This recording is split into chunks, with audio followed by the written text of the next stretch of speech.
I'm with Dr. John Kellogg, Superintendent of Westerville City Schools, and we're out at Hawthorne Elementary. And John, this is one of two schools that the district has on this side of the district. Tell me a little bit about what issue 8 will address. I know this is the largest elementary in the district.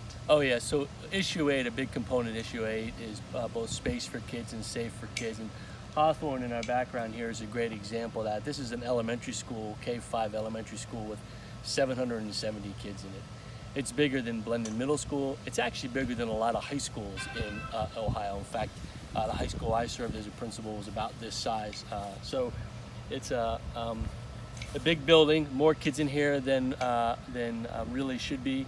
It affects programming. For example, there's a classroom in here where we have actually 3 different teachers who are doing small group instruction in the same space at the same time because we just don't have enough classroom space.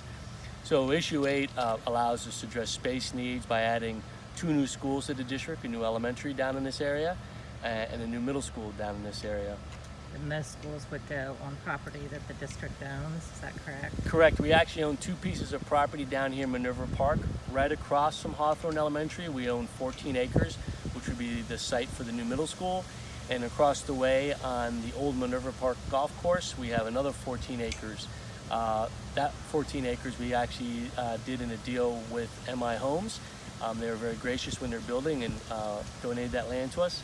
And the 14 acres for the middle school is a piece of property the district has owned for a while, so we don't need to ask the taxpayers for funds for the land. So, and they're in the right space because if you look at our district, we have literally over 6,000 kids in the south end of the district with almost no, other than Hawthorne really, neighborhood schools, and that's a high priority for our community. So then it would be more financially prudent to build a school rather than like add on to existing schools. Correct. To add on to Hawthorne would seem one way to go, but then that would make a very large elementary school even larger and tougher to manage. And sometimes it's not very cost advantage to do that. And we just couldn't add the amount of space we're talking about. We're looking at a 600 student elementary school in the south end of the district.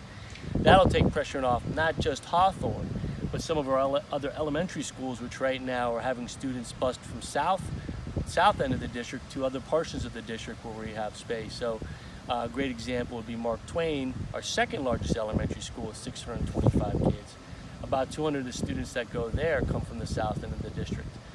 You see the same thing at our middle schools. Heritage Middle School in particular has about 40% of its population that comes from the south end of the district. So those students could be served in a neighborhood school down here in the south end in these 2 lots as part of that bond part of the issue 8. So eventually, if this would get passed, more students in the district would be able to go to their neighborhood school than they are now. Absolutely. They're being bused.